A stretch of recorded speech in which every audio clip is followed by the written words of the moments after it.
तो हाँ भाई, बिग बॉस सिलोंगतिर में आप सभी का स्वागत है दोस्तों। फिर से मैं 16 तारीख के लिए सिलोंगतिर टारगेट लाया हूँ, जो आप स्क्रीन पर देख सकते हैं दोस्तों। जो मेरा टारगेट होने वाला है हाउस लाइन, तो देखिए स्क्रीन पर 0861 दोस्तों। इसी सारे हाउस में से ही आपको एक हाउस में रिजल्ट देखने को मिलेगा। अगर आपको अच्छा लगता है आप फॉलो कर सकता है, अच्छा नहीं लगे मत फॉलो कीजिएगा। डायरेक्ट गुटी में 80828684 ओके। और यहाँ पर होने वाला है 0208 ओके, 040609 और 40। तो दोस्तों ये गुटी मैंने हिट में दे दिया भाई। अगर अच्छा लगे आप फॉलो कर सकता है, अच्छा नहीं लगे मत फॉलो कीजिएगा।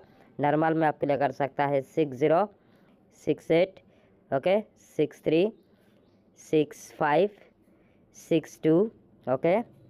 और वन हाउस में ले सकते हो 1018131512 और दोस्तों 48। तो दोस्तों ये था मेरा target. Thanks for watching my videos.